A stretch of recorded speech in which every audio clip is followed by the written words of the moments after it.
Hello and welcome to the Captain's Table. I'm your host, Dawn Deckman-Moeller, and today we have Lynn Keller. But first of all, I want to let you know that the Captain's Table is your passport to a captivating blend of insight and entertainment.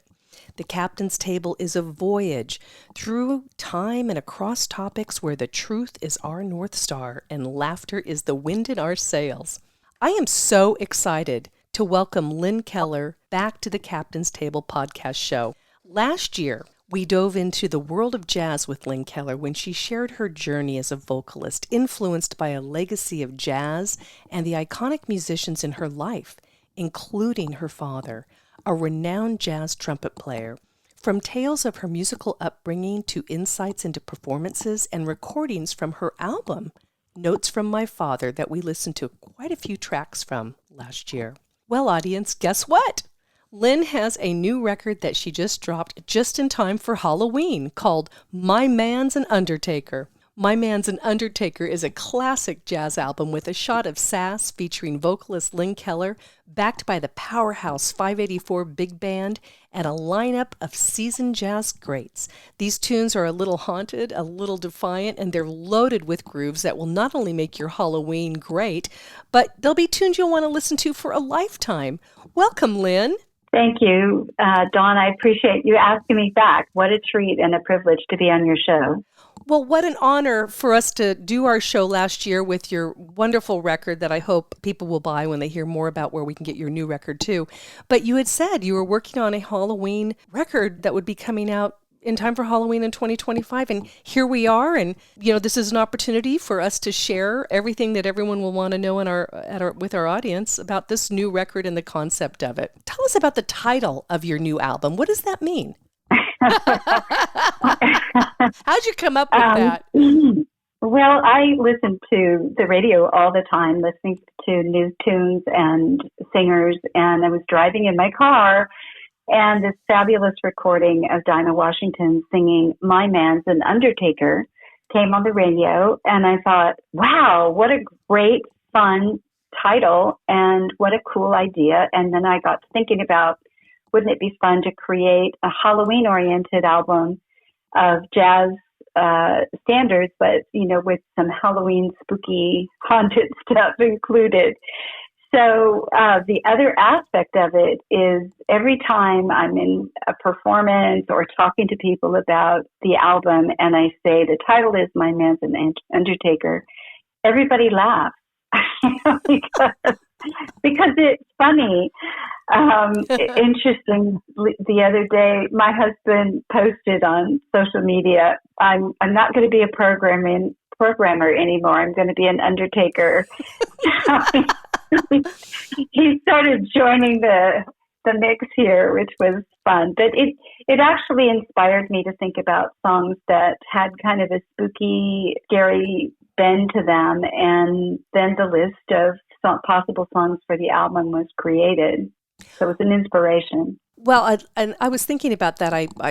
There were certain songs that I was thinking immediately, like Bewitched, Bothered, and Bewildered, or, the Monster Mash, things like that kind of came. But then I was thinking, well, what else is out there? Or is she going to be writing new songs? But you do such great work with the beautiful cover songs and the standards that are out there.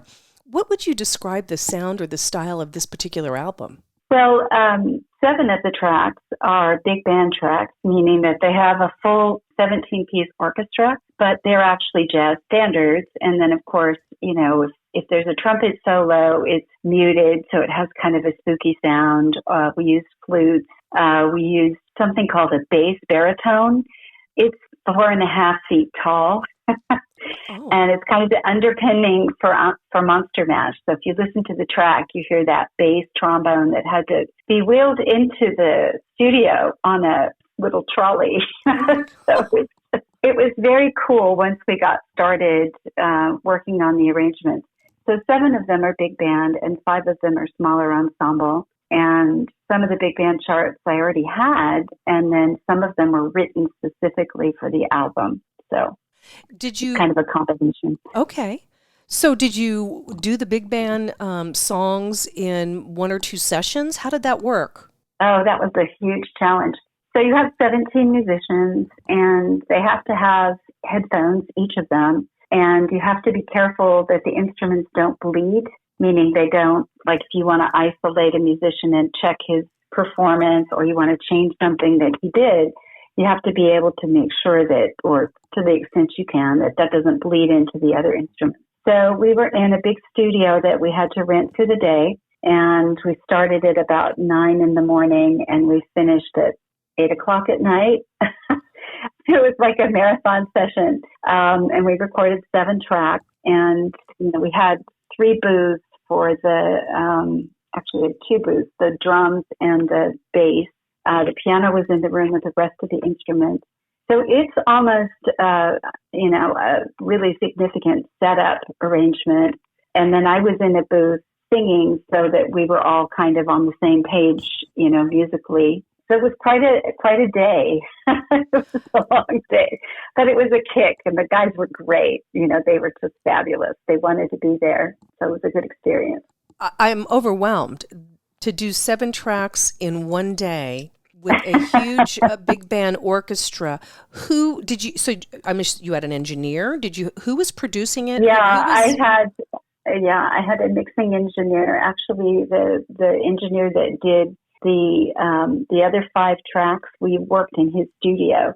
So we had already worked together. We're friends. I know his wife. She's actually the vocal producer on the album. So we already had a rapport. He actually did some recording over at Capitol. So he's a very experienced guy. And he has a studio in Van Nuys called Ready Mix Music. So we started with him there. And then he kind of coordinated what was needed for the big recording with the orchestra. And then he just worked tirelessly to make everything tight and, wonderful. So he was really a godsend the whole process. Now, was this the band leader of the 584 Big Band?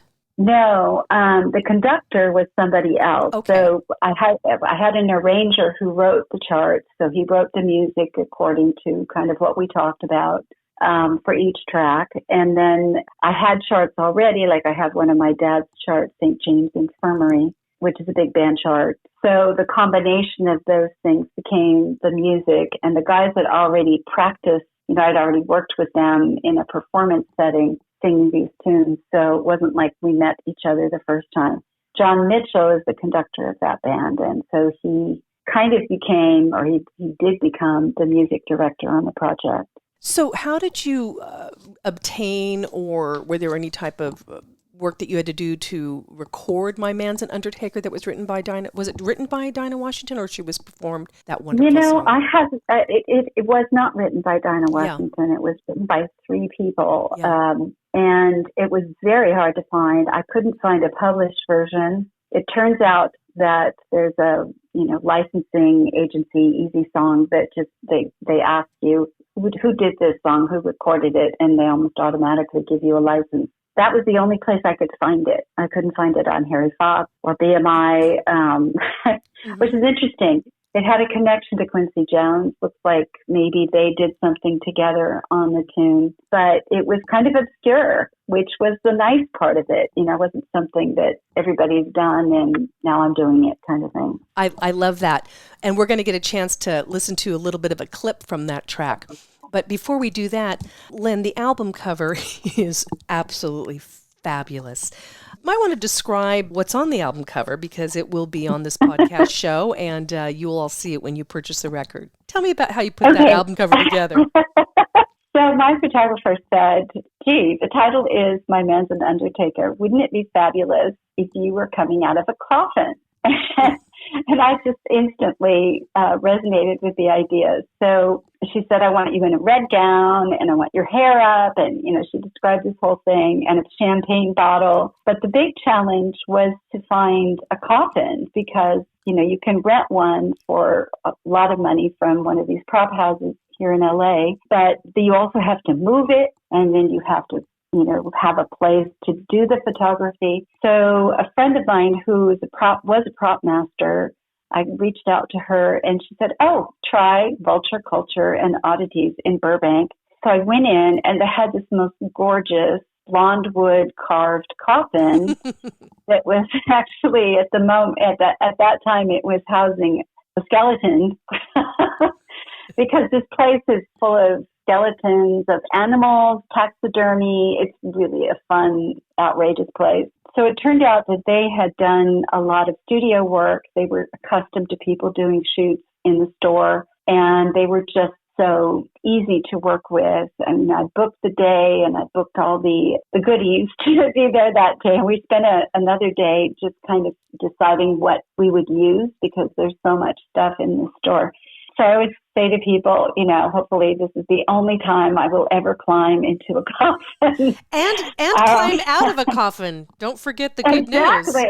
Exactly. Well, I had this red satin gown, and I had to hike up my skirts and climb a little ladder and get in. And it was interesting. It was creepy and not creepy and fun, and we laughed a lot. And she kept me laughing the whole time, which I think shows in some of the images that we did. It's really fabulous. And listen, that store should be looping your record.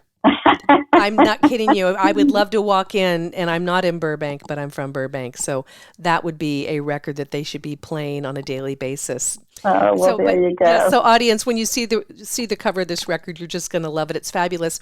We're going to listen to a teaser of My Man's an Undertaker.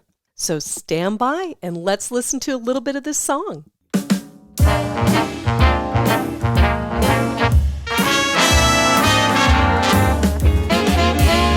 You better stop knocking on my door at night. Oh, you better keep your mouth shut good and tight, 'cause my man's an undertaker and he's got a coffin just your size. Well, you better not brag about the times we had, 'cause that'll make Mr. Ice real mad. Welcome back to the Captain's Table. I hope you loved a little teaser of that clip of that track of My Man's an Undertaker, sung by Lynn Keller. Lynn, that song is really fantastic. Isn't that fun? Yes, it is. I love that. And, I don't think I'd really heard it before until, your record has come around. So kudos to you for bringing a wonderful standard song like that back to the forefront for our audience. I kind of wanted to know a little bit about your own personal creative process, kind of from concept to completion. I know you've got rehearsals, you've got background singers. How does that work? Well, this album is different than the earlier album Notes from My Father, because this was kind of scene-based, whereas that was a more general collection of jazz tunes. But this one, when I got to thinking about Halloween, I thought, I know a lot of songs that have kind of a darker message, or that talk about life generally, like, I'm going to live until I die is about, cut all the stops out and just live your life to the hilt. So that's what started to evolve, was songs that had a little bit darker idea to them, but also had fabulous lyrics and stories to tell, which is really what I look for in a song. Is it a good melody, but also is the story interesting? And do people want to hear it? Am I going to say something about myself or, the world or whatever that's meaningful in a song? So that's sort of what started the process, was looking for things that had that darker idea or haunted idea. And then when the music started coming together and we did the tracks, that I would sing to, we started thinking about how do we make this even more interesting. So we added a harpsichord to one song. Mm-hmm. The song No Moon at All is about a night that you fall in love, but it's really dark and you might be out parking somewhere. And there's a lyric in the song, even Fido is afraid to bark. So we actually recorded a dog barking at that moment. So just adding some spicy ideas. There's a whistle in Transylvania Choo Choo, a train whistle. There's a really blood-curdling scream in that song as well. So that started to evolve. And then the vocal producer that I worked with happens to be a very well-known background singer. And so she said, why don't we do some backgrounds? So a number of the songs have background vocals, some of them just female vocals, and some of them we added a bass and a tenor to, enrich the sound and get some bass growl in there. So as we took each track, we worked on how to make it unique and interesting, and we had ideas, and many of them we implemented. Oh, there's a lot of color in the record. Every song has so much depth to it, and I do love the style of your background vocals and the vocalists that you have that perform with you. We're going to take a very quick break for our wonderful sponsors, and we'll be right back with Lynn Keller. Why are independent election experts urging Californians to vote yes on Prop 50 this November? It's simple. Donald Trump and extreme Republican politicians are stealing congressional seats across the country, trying to rig the next election and give Trump nearly unchecked power. Prop 50 will put the election back on a level playing field, giving the people of California the power to approve temporary maps to counter Trump's power grab. Citizen redistricting commissioners, community groups, and President Obama all support Prop 50 because Prop 50 defends checks and balances, ensures that voters, not politicians, decide our elections, and reaffirms California's commitment to independent, nonpartisan redistricting for the long term. This November, defend democracy in all 50 states. Yes on Prop 50. Ad paid for by Yes on 50, the Election Rigging Response Act, Governor Newsom's Ballot Measure Committee. Ad committee's top funders, Fund for Policy Reform and HMP for Prop 50. Okay, we are running a car drive right now to help veterans all across America. So if you have an old car, truck, or van, even a motorcycle or an RV sitting around, you can right now give it away and help the vets. They really need your help. And your car will help support the vets and their families. And guess what? You even get a tax donation. Plus, we'll even come and pick up your car for free. And all you've got to do is pick up your phone right now and make a free call. Now is the perfect time to do something good for the vets. Give back to the vets right now for all they've done for this country. And your old car can really help them. So call the Veterans Car Donation Program right now for free pickup of your vehicle. Help the vets and help your taxes at the same time. Call right now. 800-890-1032. 800-890-1032. 800-890-1032. That's 800-890-1032. Welcome back to the Captain's Table. I'm your host, Dawn Deckman-Moeller, and we have Lynn Keller, and we are talking about her new record, My Man is an Undertaker. One of the songs that we're going to play in this segment, a little teaser, is Spooky. And Lynn had an opportunity to collaborate with some different individuals. I wondered if you'd share that with the audience, Lynn. Okay, thank you. Well, I love that song and always thought that Dusty Springfield did a fabulous job. And it turned out that I sing with a jazz choir, and one of our singers, Harry Middlebrooks, was with us for a long time singing in the choir. And I told him how much I loved the song, and he said, "Oh, I wrote it." I cannot believe that. I said, "Harry, you wrote," his name's Harry Middlebrooks. I said, "You wrote Spooky?" "Yeah, I wrote it, Lynn." Oh my gosh. That just made it even more special to me. And it's another one of those songs that has a great story, in the cool of the evening when everything's getting kind of groovy. Yes, yes. And she's just about had it with him because he's non-committal. But it evolves, and it also has a haunted ghost at the very end in the lyrics. So it kind of fit nicely into the Halloween theme.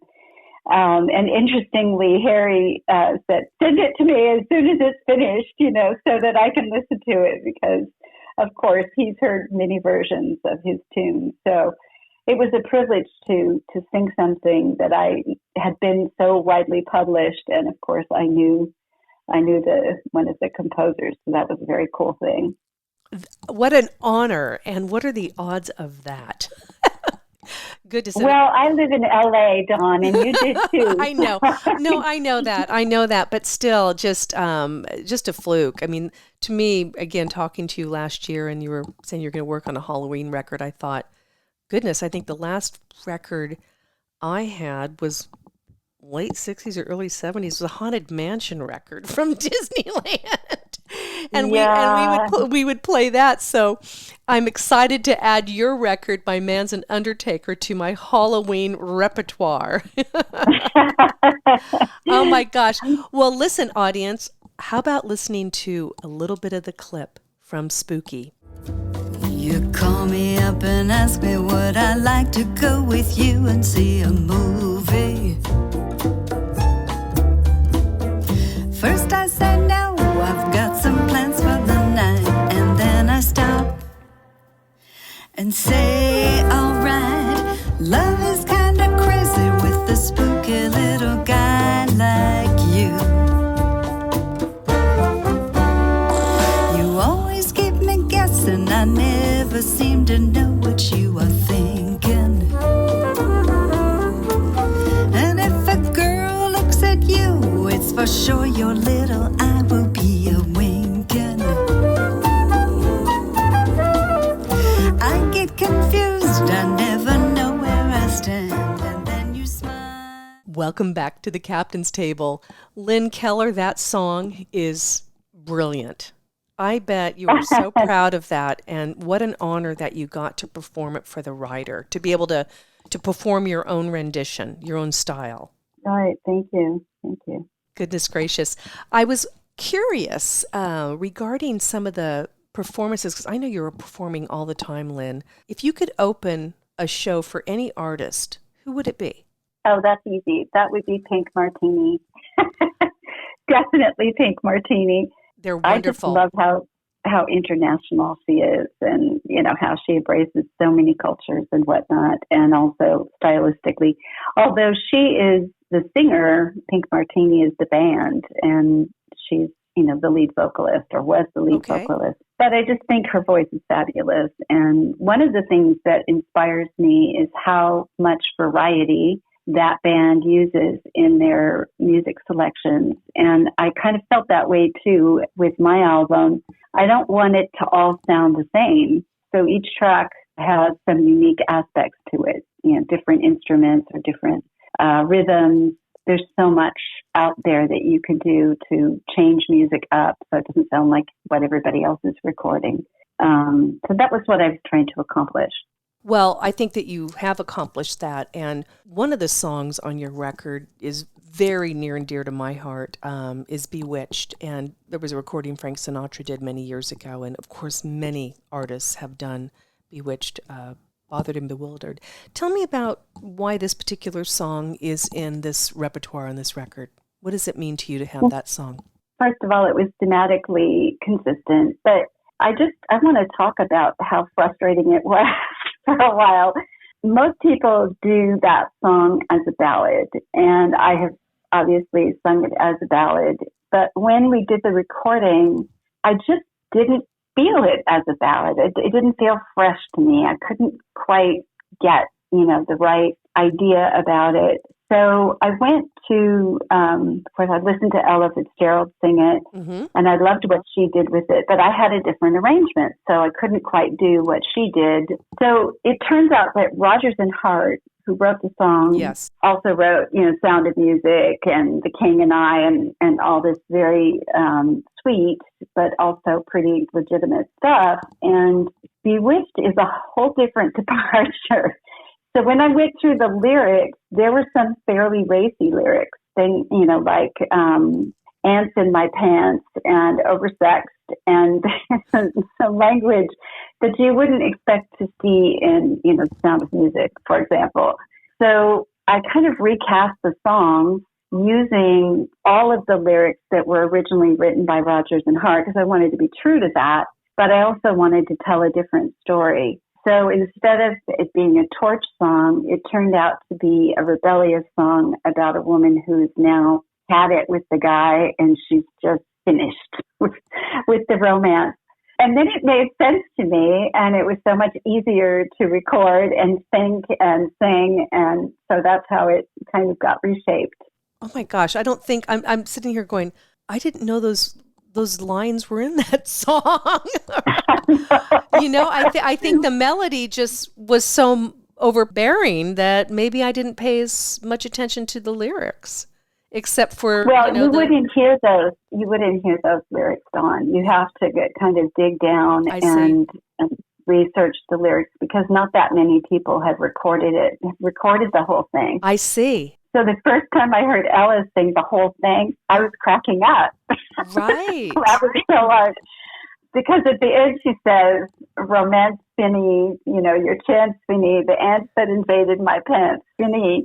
It's just hysterical. So because I really respect humor in singing and in performance, I just thought, this will be a kick. If I do it correctly, it'll feel like this story really comes to life. So I think that's what happened, and it solved my problem of not really wanting to sing it as a ballad, to make it new and fresh, hopefully. Well, audience, let's listen to a little clip of Bewitched. I've sinned a lot, I've mean a lot, but I'm like sweet 17, a lot bewitched, bothered and bewildered am I. I'll sing to him each spring, to him, and worship the trousers that cling to him. Bewitched, bothered and bewildered am I. Welcome back to the Captain's Table. Oh my goodness, Lynn. That is such a good song. It is truly one of my favorites. It just reminds me of growing up. I mean, you do a lot of songs on your last record also that I just love, absolutely love. You did a song, we're not going to play it, but I want you to talk a little bit about Transylvania Choo Choo, because we're going to tease the audience to go out and get this record. Well, this is pretty specific to Halloween. There are 2 tracks on the album that are specific to Halloween. One is Transylvania Choo Choo, and the other is Monster Mash, for obvious reasons. But a lot of people know the song Chattanooga Choo Choo, which was popularized by the Glenn Miller Orchestra and Tex Beneke, and, it's got this cachet. But I thought, actually, a friend of mine, a singer friend, said, why don't you do Transylvania Choo Choo? And the more I thought about it, I thought, what a cool idea, but we can't sing Chattanooga lyrics to it.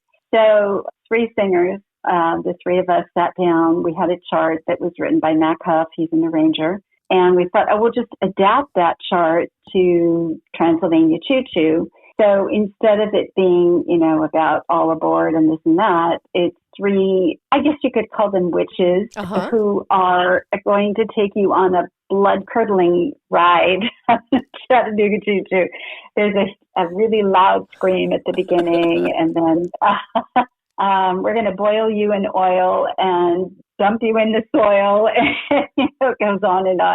And it was just a kick. It was so much fun just to create that and to change the lyrics up. And then we added train whistle, and we added, kind of this momentum feel to the rhythm section. So, and some storm sounds. So it really makes you feel that momentum of the train, and then, ride our train if you dare.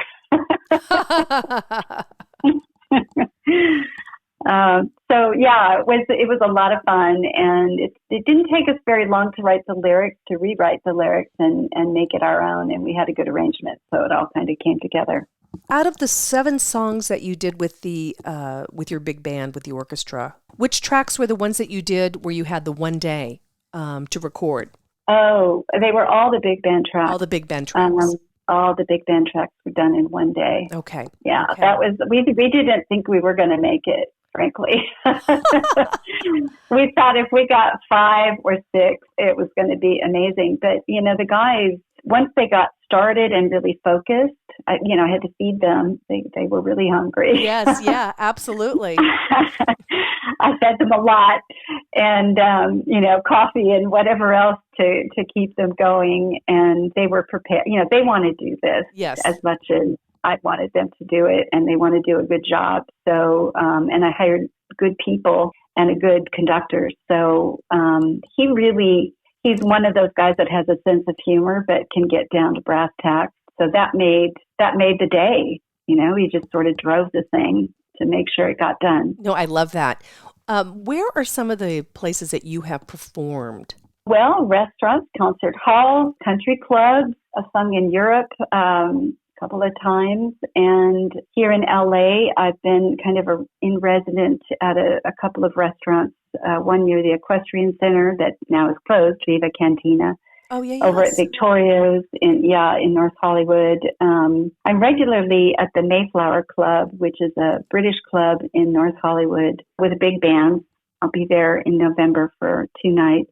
What? And then, okay. I would say November for 2 nights. Do you know the nights you're going to be there yet? Yeah, on the 5th and the 19th, I'll be with the band that we recorded the album. So 584 Big Band. I'm there from 7:30 to 10:30 with them because we're doing a show at the end of November, actually November 22nd at the Alhambra Performing Arts Center. So we're going to do some work together just preparing for that. And I'll be doing some of the album tracks those 2 nights in, the earlier nights, the 5th and the 19th.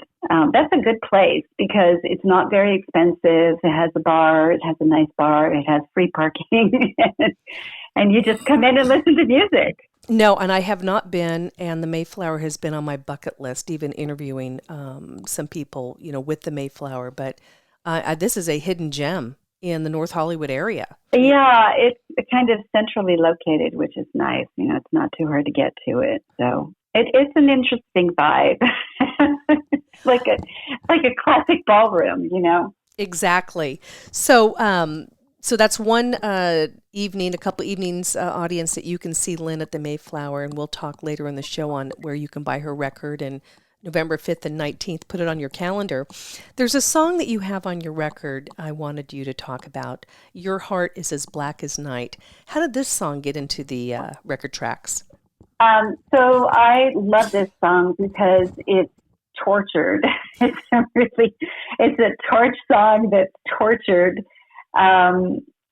It's about your heart is as black as night, and no matter what I do, I can't get you out of my, out of my skin, out of my being. So when we started working on it, the instruments that we chose and that the arranger worked into the recording include a harpsichord and kind of a dirty trumpet with a mute. And so it gives this sort of haunted, the haunted feeling you have when you're in love and the person doesn't care about you. The horrible feeling. Terrible. Of not being loved back. So that song, written by Melody Gardot, she actually was in a nearly fatal car accident, and she was severely injured, and it affected her whole life. But after that, she just took off in her singing career, and so she has lots of wonderful songs. It's a miracle. This happens to be my favorite. It's amazing. So out of the ashes, she came and did this wonderful work. So this is one of your favorites on the album? I think so, because the instruments are wonderful and the arrangement is wonderful. We're going to play a little track of Your Heart is as Black as Night. Listen.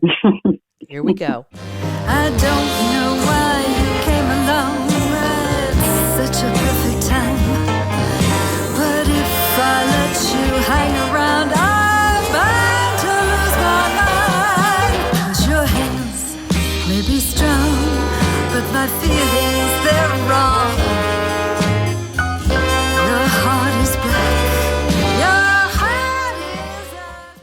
Bit of a torch song. That's a great song, Lynn. Thank you. Oh, great choice for your record. My goodness. We want to learn a little bit. I was thinking these are such great standards. So many of them, or songs that we grew up with numerous times, like Spooky and Bewitched. But, things have changed in the last so many years with the internet.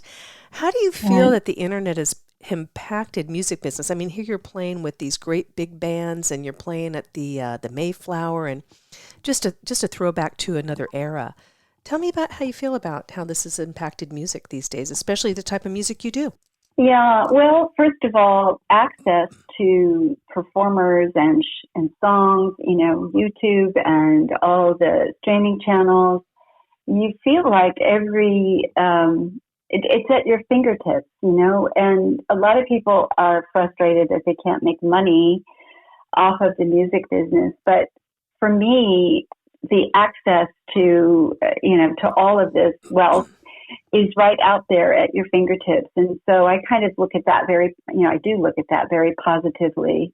If I come across a song, I might see who sang it, and listen to it on the radio. I might pull it up on YouTube. I can pull in a score on my desk and look at the key and look at, how it was arranged.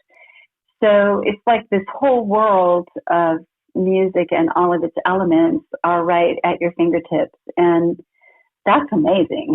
That's like revolutionary. And the other aspect is, it's difficult to get your music out, and it's still difficult to get your music out. But, I've got my music on my website. I've got it streaming on the major streaming channels. I have it on, ready to upload if you want to purchase the album. And I'm creating reels to show, some of the highlights of the songs. So if you love to create things related to your art form, this is a tremendous vehicle to do it, because everything is there. You just have to spend time learning how to do it.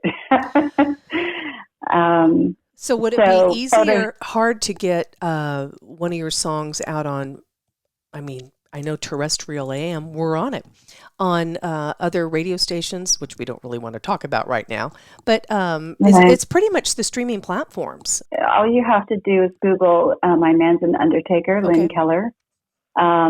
And that's Man's, MAN''S, My Man's an Undertaker. Interestingly, just about a half an hour ago, I went on TuneCore, which is the distribution channel, and found out that I'm being streamed with Renee Olstead and a group of others. She's probably the name that people know the most. So what happens, of course, is TuneCore or these streaming platforms will kind of direct you to different radios so that you get heard. So if you go to Renee Olstead, you'll see that I'm listed there, a couple of the tracks from the new album. That was unheard of. You had to get to the radio and they had to agree to play and you had to send them a tape and, it was a whole process. Whereas now it's on my desk and it's a click away. So it's pretty amazing. It's pretty amazing. It really is. What's available to us out there is remarkable. And, you have a song called St. James Infirmary. I'd love for you to share, we're not going to play that one, but I'd love for you to share a little bit about that song and where it derived from. Right. So that was a New Orleans jazz style arrangement that my dad wrote, and I had to have, one of my dad's arrangements on the album. And it's a story about, a man. It's a man's story, but, when I died, lay me on that white table. But there's some male-oriented lyrics.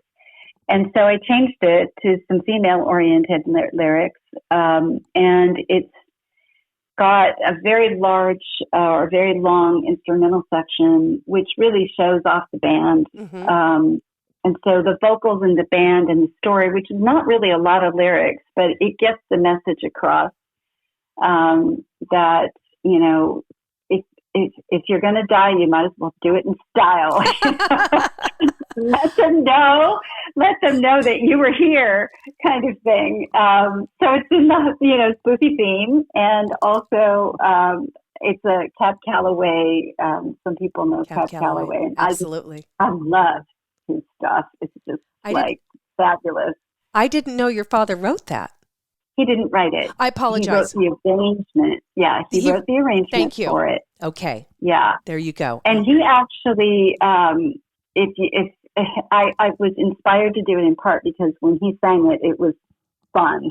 So that was the challenge for me. How could I make it feminine and, get that kind of raunchy, fun, playful thing across? And I think we managed. It's a great arrangement, and of course it features trumpets, right? Because he was a trumpet player. I think you nailed it in the coffin. No pun intended.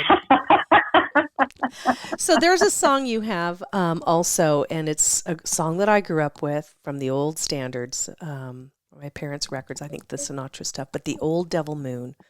Tell me how that came into the repertoire. I sang with a 9-piece band for about 4 or 5 years, the Off the Record band, and the arranger, Dirk Fisher, was a professor at College of the Canyons, and he was the arranger that did all these charts for this 9-piece band. And I told him that I love this song, and he said, "Oh, let me do it for you." So he had a big band version. He took it down to the 9-piece version and wrote it as a bossa, which I love bossa nova. So this was a good way to, do the bossa feel. And the song, it has things like razzle dazzle and, just wonderful, vivid lyrics. And it comes originally from Finian's Rainbow. I don't know if you knew that, Dawn. No, I did not know that.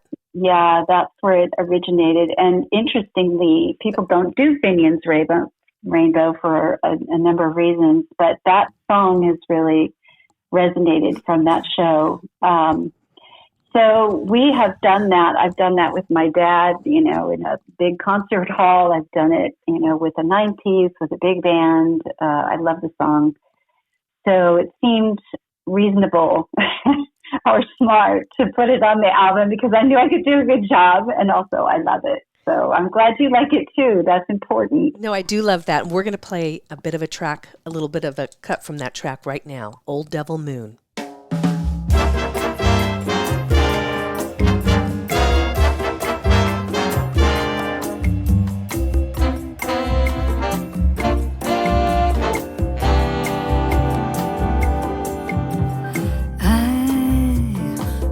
You and suddenly something in your eyes I see soon begins bewitching me. It's that old devil moon that you stole from the skies. It's that old devil moon in your eyes. It's that old devil moon in your eyes. Da-da. What a lovely song, Lynn. Gosh, I'd like to learn how to sing that one too. It's definitely one of my favorites.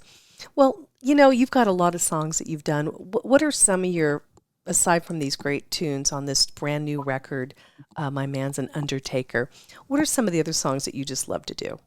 Oh, I like to kind of rework Irving Berlin, Blue Skies. I love that tune. I like a lot of Latin feel. So I know on the first album, there's I think there's 2 songs there's one in Spanish, 2 songs, I can't remember. Anyway, so I like things with the Latin feel, a bossa. I'm actually had this brainstorm recently that maybe I need to do another album, and thinking that maybe it would be about unity, songs about unity, songs about acceptance and unity. And so I'm kind of searching around for tunes that, are about caring about each other and making life work, even when we don't think the same way. So that's sort of what I've been listening to recently, is trying to find things that really have that message. I love your way of putting a record together or a theme. I have really not interviewed a lot of people that have written a record before, ever. So, when you create, unity, acceptance, that you think about different songs that would fit the bill for that kind of a record theme. That's important. That's a real passion. A real, as opposed to just, I never thought about it, like how people choose songs to put together on one record. But I love that. So maybe sometime next year, we may be doing our 3rd interview together. Oh, it takes longer than a year. Okay, a couple of years from now. But it's actually such an important message. I was talking to the mixing engineer and saying, do you feel like this is a drop in the ocean if I make something like this? And he said, no, I think we need these messages as much as possible. So, we're searching for music, and I think it's going to be a collaboration. I'll have, some of the same folks involved. I don't think it'll be a big band album, but definitely it'll be, with additional singers and background music and something along those lines. Very, very exciting. Lynn, stand by. We're going to take a break for our wonderful sponsors, and we're going to be right back to listen to Lynn on how we can purchase her record. And I want to know maybe some thoughts you can give to your fans out there too, okay? So stand by. Okay, thank you. Stand by. Why are independent election experts urging Californians to vote yes on Prop 50 this November? It's simple. Donald Trump and extreme Republican politicians are stealing congressional seats across the country, trying to rig the next election and give Trump nearly unchecked power. Prop 50 will put the election back on a level playing field, giving the people of California the power to approve temporary maps to counter Trump's power grab. Citizen redistricting commissioners, community groups, and President Obama all support Prop 50 because Prop 50 defends checks and balances, ensures that voters, not politicians, decide our elections, and reaffirms California's commitment to independent, nonpartisan redistricting for the long term. This November, defend democracy in all 50 states. Yes on Prop 50. Ad paid for by Yes on 50, the Election Rigging Response Act, Governor Newsom's ballot measure committee.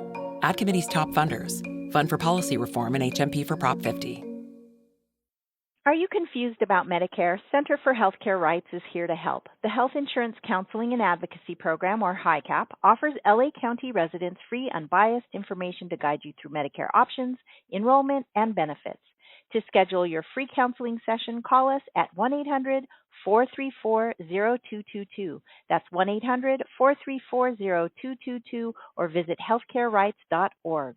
Center for Healthcare Rights. We help people navigate Medicare. Welcome to the darker side of the jazz club. My Man's an Undertaker, by Lynn Keller, is a midnight stroll through smoke-filled rooms coupled with playful defiance, sometimes flirtatious, sometimes sharp, but always in control. These tunes are a little haunted and are meant to be heard with the lights down low.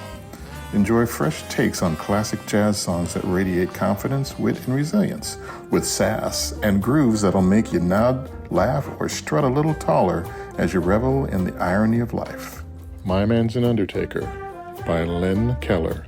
Available on most music streaming services. See you in the shadows. Welcome back to the Captain's Table. I'm your host, Dawn Deckman-Moeller, and this has been such a great time with Lynn Keller, solo singer of My Man's an Undertaker. It's been an undertaking to put this record together. I'm not kidding you. It is so delightful. You are going to be so surprised. I am one of your fans. What is one message, Lynn, that you would give to your fans out there?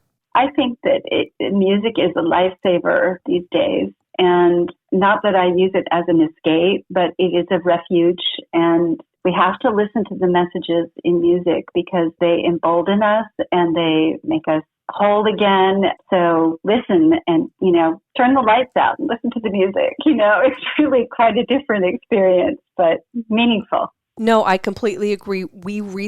I've had a record player forever, and I have records I grew up with. But my husband bought a record player last year, and he has been starting his collection. And so on a Saturday evening, we'll sit down and no phones are on. Maybe we put one of those beautiful TV screens where you can look at beautiful scenery, and we choose a record, and we have the liner notes out, and we sit back and just listen to a record. I think Baker Street, Jerry Rafferty, like the other night. And now my husband's working on that because he's a lead guitar player. So it's something, audience, that we need to do more often, is sit down and listen to a record in its entirety, because Lynn has put thought and passion behind the theme of this particular record. And it's not just about Halloween, but it's a theme that she has, like maybe the next one she'll do with unity and acceptance. So, Lynn, let our audience know all of the places, and we can go slow through this, where we can buy your record, how we can follow you and everything. Well, thank you. Yeah, if you'd like to listen to some samples, you can listen to the tracks on Apple or Spotify, the major streaming networks or channels, rather. And it's My Man's an Undertaker, Lynn Keller. If you'd like to purchase the album, it's on my website, which is Lynn Keller's Music, KELLERS music.com. And it's right on the front page. You just have to click if you want to obtain the album. And then, of course, I post reels, and I'd love to make video reels. That's kind of one of my passions. So I try to post on Facebook and Instagram those reels, so you can kind of get a flavor for some of the songs. So it's pretty much out there. It'll be up on YouTube pretty soon. I haven't done the YouTube upload, but I will be doing that as well. So it's easy to find if you have the title and you have my name. Lynn, I am so honored to have been able to interview one more time. Fun fact, Lynn and I went to high school together. And nothing makes me happier than to talk to a classmate that I grew up with. And I am so proud that you're doing this in your life. I mean, do you even sing in the shower anymore now that you're singing in all these clubs? No, the shower doesn't cut it. Shower is sort of a false pretense. Yeah, exactly. I mean, what would you be doing right now anyway if you weren't making records? I mean, I think you're living your greatest life. I've realized that I thrive on being creative in some form or another. So I would be doing something creative. I might be doing art. I might be doing gardening. It resonates with me. My heart goes there. So I'd be doing something else. But music is a universe. It's just so vast. So it's got plenty of growth opportunities, stretching, blah, blah, blah, creative outlets. No, I agree. So let's leave with our audience your website page again. That's lynnkellersmusic.com. And the name of your record? My Man's an Undertaker. My Man, MAN''S, and Undertaker, and that's Lynn Keller. And folks can find me on Instagram as well. I'd love to have some followers. So search me out on Instagram, Lynn Keller Bygone. Bygone is my married name, but if you go Lynn Keller, I'll come up. Well, so great to have you, Lynn. And we're just going to close out the show a little bit with Monster Match. And then close out the show with our regular thanks. We appreciate everyone listening to the Captain's Table podcast show on KABC Talk Radio 790. You can also find us on our Facebook page, YouTube, Spotify, and wherever you get your podcasts. So you all have a great day.